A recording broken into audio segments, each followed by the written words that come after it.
Let's be honest, so many people these days are sick, stressed, and frustrated. And they find that the modern healthcare system often has no real answers.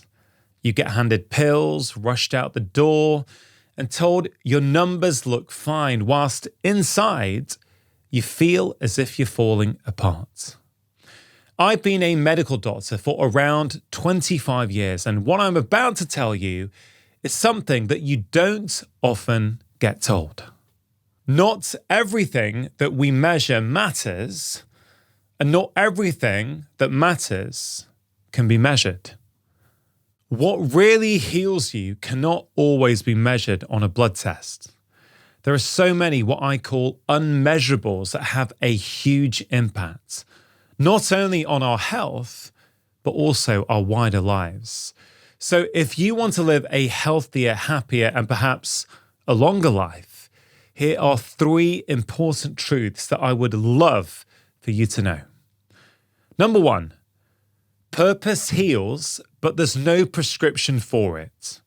Now, we know from the research that people who do not have a sense of meaning or purpose experience higher rates of anxiety, depression, strokes, and cardiovascular disease. Research also shows us that people with a strong sense of purpose sleep better, they live longer, and perhaps most importantly, they live happier lives. Yet modern medicine almost never asks the crucial question, why do you get out of bed in the morning? I once had a 36-year-old patient who I'm going to call Amanda. She had quit her hectic job in sales in order to raise her first child. 3 years later, she gave birth to a second, and that baby, a daughter called Billy, had trouble feeding and soon developed behavioral problems. All of this meant that Amanda was fully caught up in the hassles and dramas of life for 7 or 8 years until suddenly, Billy was old enough to attend school. Suddenly, Amanda had spare time. Rather than this being the start of the new, more chilled out and happy period in her life that she'd long imagined, she started bickering with her husband. Before she knew it, she was dealing with all kinds of psychological problems that I was worried was affecting her health and well-being. Her gut was off, she struggled to fall asleep, she was putting on weight. And when I talked to her in my surgery, it seemed clear to me that Amanda was missing a very big something. She told me she didn't know who she was anymore. Now, I spoke to her about new potential creative pursuits she might enjoy, but nothing seemed to grab her. Then one day, at the school drop-off, she met another mother who was looking for someone to help her for her fledgling online business. She was after someone who could proofread copy that would then go online. So Amanda volunteered. It was only 2 or 3 hours a week, and it didn't pay anything more than a weekly batch of homemade flapjacks, but it soon started to change everything. She felt wanted and useful, and that she was doing something meaningful for someone else who really needed it. Interestingly, her attitude to her home life quickly improved. It became apparent that a lot of the angst she'd experienced at home with her partner was coming from a deep dissatisfaction with other parts of her life. Over the next few months, everything about Amanda started to change. She felt happier in herself, she comforted less, her relationship with her husband started to improve, and as I have seen time and time again, her so-called physical health started to improve as well. Her gut symptoms started to get better, her sleep improved, and of course, she started to lose some of her excess weight. Now, I'm a big believer that everything in the body is connected. You change one thing, you change everything. What Amanda had was a purpose deficiency in her life. And once that purpose deficiency was addressed, many other things in her life came back online. You see, the problem in medicine today is that we have separated mind from body. We focus only on what we can measure, But as I've already mentioned, not everything that we measure matters, and not everything that matters can be measured. In so many ways, we've over-medicalized normal human suffering and undervalued meaning. But purpose is medicine. It's just not the kind you'll find in a blister pack. Now, there are many ways that we can increase our sense of purpose, and there are many videos on this channel that go into this topic. And if you want me to do some specific videos around this topic, do let me know in the comments. But a very simple exercise that you can do straight away that will help in this regard is this one. Every day this week, can you do one thing for someone else? This is an exercise that helps you to engage with others, which is a key ingredient in finding purpose. Humans are social animals who are often at our happiest when we're acting in the service of others, like you just saw with Amanda. It could be making a cup of tea for an unpopular colleague, saying hello to the cashier in the supermarket and asking how they are, serving the community generally by picking up some litter in the streets, or even holding a door open for someone else. These small acts of kindness will benefit your self-esteem and help infuse your daily life with purpose. And as time goes on, you'll begin to significantly reframe your sense of self as you come to view your very existence as being profoundly valuable. It rewires your brain from surviving to contributing, which instantly shifts your physiology. So this lesson is about doing things for others as a way of connecting with your purpose. The second unmeasurable I want to talk to you about is forgiveness.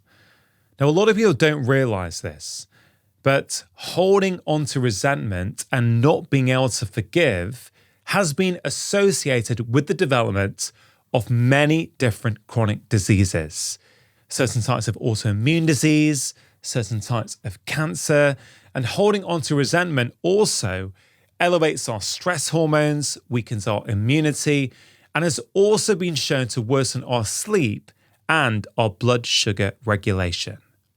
Now, let's just have a think about this. What is going on here? Well, you might have heard me talk about stress before.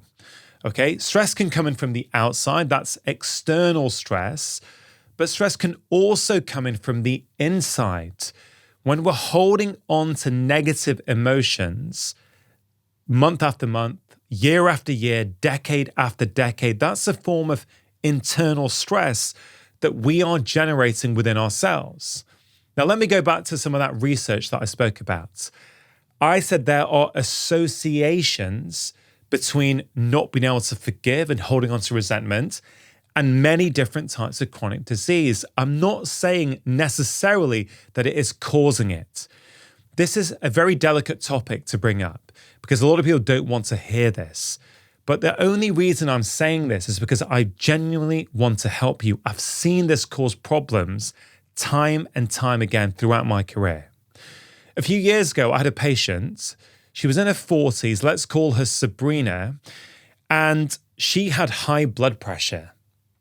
Now, what was really interesting is I got to know her over about 6 months or so, and every time I saw her, she'd be complaining about something, okay? If there was a way of seeing the negative in a situation, she would see it. Now, that was my observation as a doctor who has seen tens of thousands of patients and whose job it is to pick up on these patterns. If it feels like you've forgotten how to feel joy, like you're surviving and not really living, I've created a free guide to help you. Because happiness isn't something you chase, it's something you train your brain to feel. I've created a free guide, the Happiness Prescription, 5 daily rituals that rewire your brain for joy. These are the exact rituals I've used with many of my patients to help them feel alive again, even in the middle of stress, fatigue, or loss. To get your free guide now, click the first link in the description box below, or scan the QR code on screen. As I got to know her, she would often bring up her ex-husband. And she split up from her ex-husband a couple of years previously because he had cheated on her. Now, I want to say this really sensitively. I understand that that must have been very, very difficult for her. But when she came to see me as my patient, I was trying to help her with her health. Now, when it came to her blood pressure, there was all kinds of things that I recommended and suggested to her, with her diet, with her physical activity, and so many other things, but they simply weren't working. And so I decided I would talk to her about forgiveness. You see, there's a lot of research that's been done on forgiveness, a lot of it by this wonderful man called Professor Fred Luskin, who's been studying forgiveness at Stanford University for over 30 years. And he has shown with his research that learning the skill of forgiveness, because it's something we can all learn to do, has been shown to improve mood, reduce depression, reduce anxiety, and even lower our blood pressure. So with Sabrina, I taught her some exercises. I taught her a way of looking at this. I assured her that it wasn't about saying what her ex-husband did was right? That's a key point. It's not about excusing what happened. It's about not letting that thing that happened in the past continue to have a hold on you in the present. There's a big difference, right? You may have heard this phrase before, but, holding on to resentment is like taking poison and waiting for the other person to die. I taught Sabrina how to forgive. And over the next few months, she practiced. She learnt how to let go. She learnt how to make peace with what had happened with her ex-husband. And over the next few months, her blood pressure started to come down. I have seen this over and over again with so many patients. It is not neutral to hold on to anger and resentment over things that have happened in the past. Okay? It has a consequence for you. And I understand sometimes it is highly understandable that you will want to do that. Right? I honestly do. But you have to understand that anger and resentment you hold within you is a form of internal stress. Now, there are some specific forgiveness exercises that I did with Sabrina. I've written all about them in my third book, which is called Feel Better in 5. But for the purpose of this video, I want to share with you a mindset shift that makes forgiveness much, much easier. Now, before I get into it, I want to acknowledge that many people find this hard. And of course, many people have experienced some quite traumatic things that might make it even harder for them to be able to process what happened and let go and move on. And of course, sometimes you will benefit from seeing a therapist or a trained healthcare professional to help you. But for many of us, simply meditating on a new mindset to approach this topic can be really, really helpful. And it's the mindset of curiosity. So one of my core beliefs, which I have adopted over the past few years, is if I was that other person, I'd be doing exactly the same as them. Now, pay attention to what I said. It's a mindset that I adopted. I didn't used to have it. I find it really easy these days to let go, move on, and forgive. And it all started by embodying this curiosity mindset. I choose to believe that every single person is doing the best that they can based upon their life experiences up to that point. And what does that really mean? It basically means that if I was that other person, if I was born where they were born, if I had the parents that they had, if I had the childhood experiences, maybe the childhood bullying that they had, if I had the friends that they had, if I read the newspapers that they read, if I had the toxic first boss that they had, I'd probably see the world in exactly the same way as them. Now remember, I said I have chosen to adopt this mindset. You might be thinking, no, I wouldn't be doing that. If I'm with them, I'd be acting completely differently. But that's not the point of what I'm trying to share with you. If you really, really think about it, if you were that person, you'd be acting in exactly the same way as them. And I've had so many conversations on my podcast over the past almost 8 years now, which have truly taught me this. The one that always comes to mind when I think about this is the very first conversation I had with a gentleman called John McAvoy. Now, John, early on in his life, was an armed robber. He was locked up in one of Europe's highest security prisons with 2 life sentences. Now he's a free man. He does a lot of good. He inspires people all over the world to get active, to achieve what they can achieve. And he's doing a lot of work with youngsters these days to help them live a better life. He's a really inspiring character. But the first time he came to my house to come on my podcast, I spoke to him for 2.5 hours. I went through his entire life story. And I tell you, the end of that conversation, when he left my house, I said to my wife, you know what? If I had John's upbringing, I think I'd also be in prison now as well. Now, to be clear, I'm not excusing anything John has done. Not that it's my place to excuse or judge someone else anyway. The point I'm trying to make is, once I understood his life, his story, the male father figures that were in his life or not in his life, I understood where he ended up. Now, let's bring this back to forgiveness, which I know many people struggle to do. If there's something in your life that you're struggling to let go of, and I know it can feel hard depending on the severity of what's happened, just have a think. What was it in their life that went on up to that point which meant they did what they did? What were the inputs into their life? What was the modeling they had from their parents? What did they see around them when they were children? Okay, it doesn't mean that what they did was okay, but the first step in getting to forgiveness is starting with curiosity, at least starting to widen the aperture and go, wait a minute, yes, I don't like what they did, but let me at least try and figure out why it is that they did that. Yes, there are specific exercises you can do to help you with forgiveness. And yes, it can take time. But the key message I want you to take away from this video with respect to forgiveness is that it is a skill. It's a skill that you can cultivate. It starts with that curiosity mindset. And I promise you, when you get good at it, when you are able to let go and not hold on to resentment, everything in your being feels lighter and your physical health starts to improve as well. The third unmeasurable I want to talk to you about is our relationships. Now look, our relationships are so important for our health and our happiness. Now there have been so many studies on this. One of the most famous studies is often called the Harvard Happiness Study, which has been running for almost 80 years now. And they've studied men across certain generations.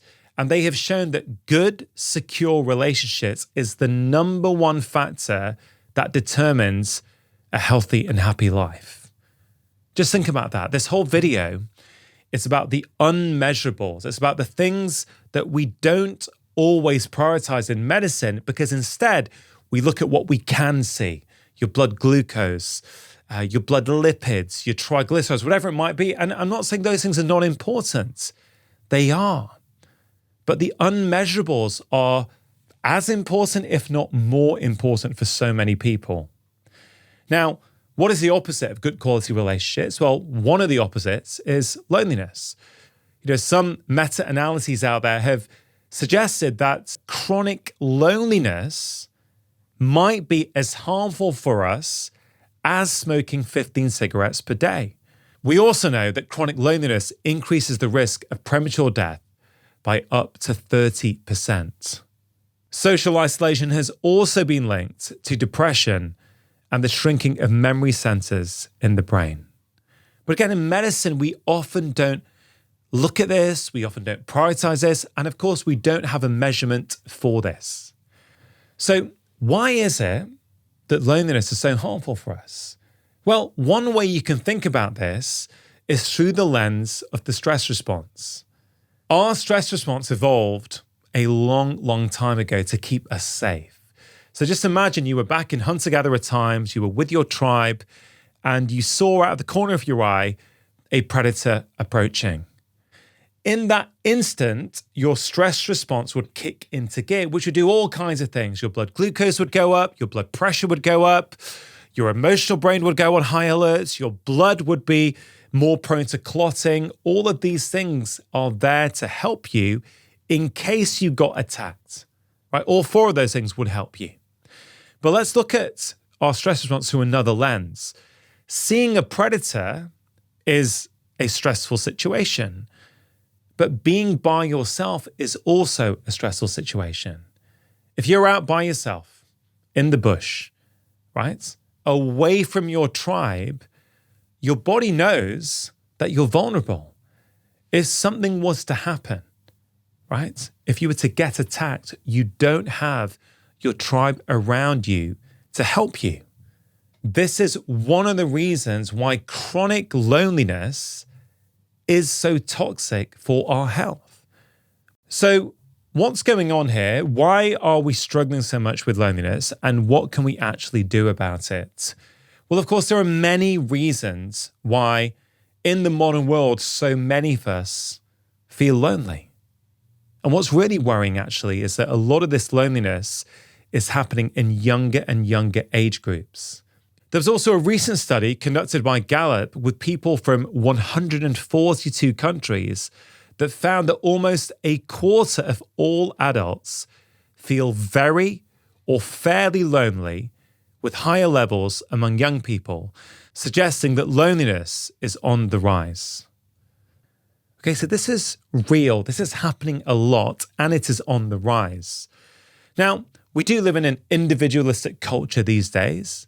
We're on screens a lot. Often we moved away from our family for work opportunities. Maybe you can't get a job where you grew up, so you had to move away. This is not about blame. I understand that we all make certain decisions for certain reasons, but the reality of the modern world is that many of us are living these isolated and individualistic lives, and that can come at a huge cost. Not only that, we have these conflicting notions of what it means to be successful. One of the biggest problems these days is that we conflate happiness with success. But for many people, they're not the same thing.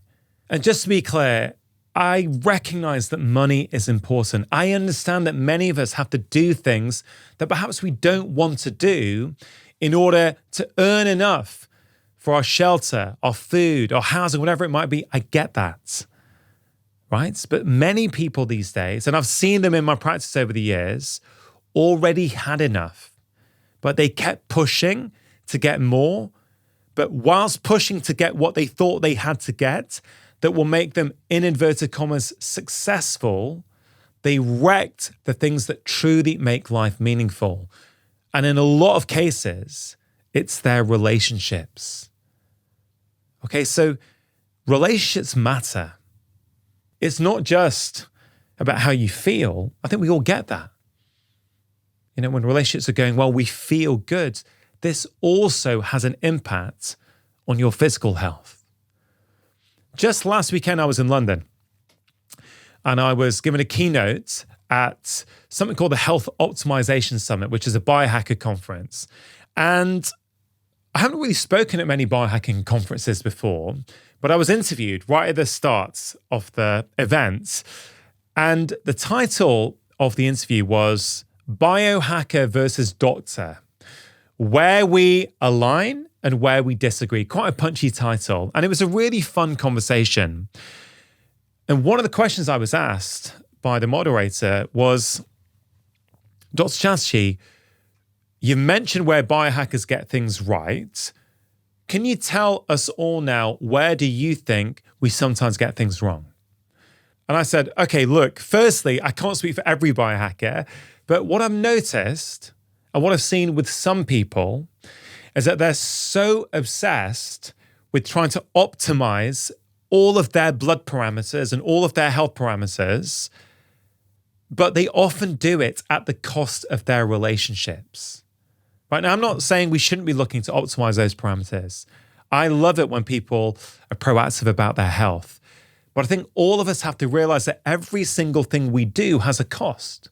Everything. If you go for a walk in the evening for your physical health and you're married and you've got children, that 1 hour that you're spending walking is 1 hour that you're not spending with them. And that's okay. I'm not saying you shouldn't do that, but you have to be aware that everything has a cost. Nothing is neutral. By doing something, you're not doing something else. Right? So I said to him on stage, I would just ask everyone here to ask themselves, how much time are they spending optimizing their health versus optimizing their relationships? Right? And just ask yourself, am I getting the balance right? Or am I perhaps doing too much at the neglect of something else? Now, my whole approach is never to tell anyone what to do. It's to try and suggest options. You ultimately have to decide what the right thing is for you. But the key point here is that relationships matter. And just be careful that you're not chasing other things in your life at the expense of them. Because going back to that Harvard happiness study, the number one factor that they found that determines a healthy and happy life is the quality of your relationships. So what can you do about it? Well, there's many things you can do. Simply just having that at the back of your mind, am I prioritizing my relationships enough? I think can be useful for many people. But some of you will be watching this and thinking, well, I don't really have anyone. I'm away from my family.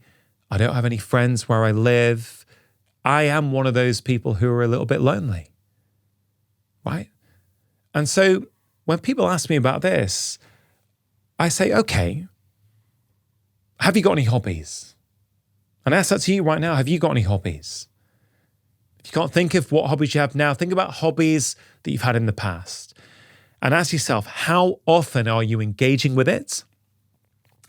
If not for a while, can you start? And let's say it is something like yoga. Sure, start on YouTube if you want to, but look for a local class. I think doing things online or on Zoom calls or on YouTube can be very useful, but it's not a substitute for doing a local class with other people, right? It really isn't.